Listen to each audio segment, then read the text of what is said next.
So guys, आज की Monday night raw जो हो रही थी सबसे पहली बार the Riyadh Saudi Arabia in Mohammed Abdu arena में, जहाँ पर क्राउन जूल हुआ था, तो वो फाइनली एंड हो चुकी है। तो चलिए एक बार नजर मार लेते हैं कि आज हमें यहाँ क्या कुछ देखने को मिला। सो वीडियो को एंड तक पूरा देखना और चैनल को अभी लाइक एंड सब्सक्राइब कर दो आप सब। एंड नाउ आप देख रहे हैं रेसलमैनिक्स एंड सब्सक्राइब करना तो बनता है। तो ये धमाकेदार स्टार्टिंग होती है the new crown joule champion Liv Morgan से और उनकी कंपनी के साथ। तो आते ही वो सबका वेलकम करते हैं मंडे नाइट रॉ पर और कहते हैं कि देखो, लिव मॉर्गन का रिवेंज टूर अब फाइनली यहाँ पर ओवर होता है, खत्म होता है, क्योंकि अब हमने अपने सभी दुश्मनों से बदला ले लिया है। अब रिया भी यहाँ पर नहीं है, तो ये सब यही खत्म होता है। कि तभी वहाँ पर जेडन बियंका आ जाते हैं एंड वो कहते हैं कि देखो, लास्ट टाइम जब तुम यहाँ थे ना मॉर्गन, तुम बहुत बोल रहे थे, तो अगर तुम्हें हमारे टाइटल्स चाहिए तो चलो, तुम्हारा चांस अभी के अभी है। तो लिव मॉर्गन कहते हैं कि तुम दोनों एक दूसरे की तारीफ करते रहते हो ना कि ये स्ट्रॉन्ग है वो स्ट्रॉन्ग है, लेकिन क्या फायदा, असली बेस्ट टीम तो हमारी है। जैसे मेरी लिव मॉर्गन की डॉम डॉम की, हम है असली परिवार। जिसके बाद एडम पियर्स वहां आकर एक बैटल रॉयल को सेट कर देते हैं, जहां पे जो भी टीम जीतेगी उन्हें टैग टीम टाइटल्स का मैच मिलेगा।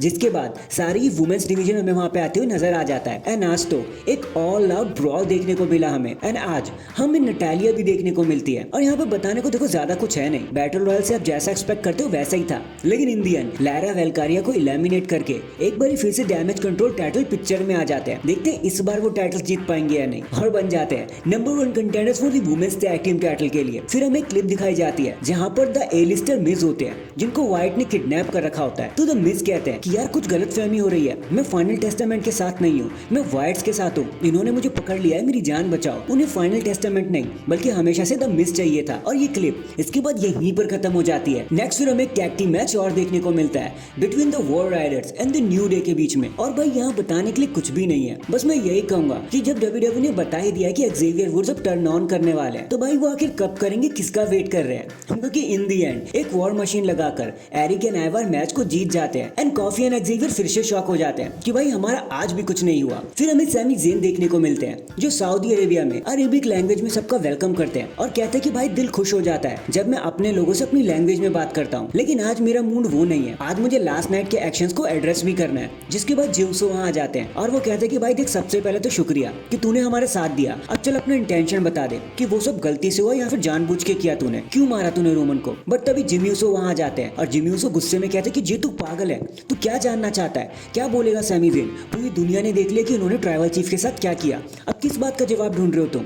बट सैमी ज़ेन कहते हैं कि यार आप लोग बुरे नहीं हो, ना मैं तुम्हें बुरा समझता हूँ। बट क्राउन जूल में जब हमने सोलो सिकोवा को घेर के खड़ा किया ना, तो मुझे एकदम से पुरानी यादें आ गई। जी मैं क्राउन जूल में सिर्फ तुम्हें बचाने आया था, बाकी मुझे किसी से खास मतलब भी नहीं था। बट मैं शायद एड्रेनालाइन रश में फंस गया और मुझसे गलती हो गई, लेकिन आई एम सॉरी, ये दोबारा नहीं होगा। यारो आई एम आउट, मैं जा रहा हूँ। जेउसो कहते हैं कि यार हम सब स्मैकडाउन में क्यों नहीं मिलते एक परिवार की तरह? तो जिमी कहते हैं भाई कौन सा परिवार, इस सैमी ज़ेन की बात कर रहा है, ये हमारा परिवार नहीं है। तो जे कहते हैं कि यार हर रिश्ता खून का रिश्ता होना जरूरी भी नहीं है, कुछ रिश्ते दिल से भी जुड़े होते हैं। जिसके बाद ये सेगमेंट इसी कंफ्यूजन के साथ यहीं पर खत्म हो जाता है। वही बैक स्टेज में हमें जैकी सेथ के साथ दिखाई जाते हैं, जो उनका इंटरव्यू ले रही होती है। तो सेथ कहते हैं कि भाई मैं ब्रॉन्सन रीड की रिस्पेक्ट करता हूँ, उसने मेरे अंदर से मेरा बेस्ट निकाल के दिया, मेरी फीलिंग्स को हाइप तक पहुंचा दिया। लेकिन यार आज मैं उस बारे में बात नहीं करना चाहता। मुझे पता है हम एक दिन जरूर मिलेंगे, लेकिन आज एक फैटल 4 वे मैच होने वाला है, जहां मुझे गंथर से लड़ने का मौका मिलेगा for the world heavyweight championship. अगर मैं जीत जाता हूं तो आज मैं सबको एक बार फिर से बता दूंगा कि क्यों मुझे सेथ फ्रिक्किन रॉलिंस कहा जाता है। नेक्स्ट हमें Dragon Lee versus Chad Gable के बीच में एक सिंगल्स मैच देखने को मिलता है। बताने के लिए कुछ भी खास नहीं है, बड़ी आसानी से ड्रैगन ली मैच को जीत जाते हैं और रे मिस्टीरियो के साथ सेलिब्रेट करते हैं। फिर एक बैक स्टेज मूवमेंट के बाद ये सारी चीजें लीड करती है हमें हमारे मेन इवेंट की तरफ, जो होता है एक फैटल 4 वे मैच,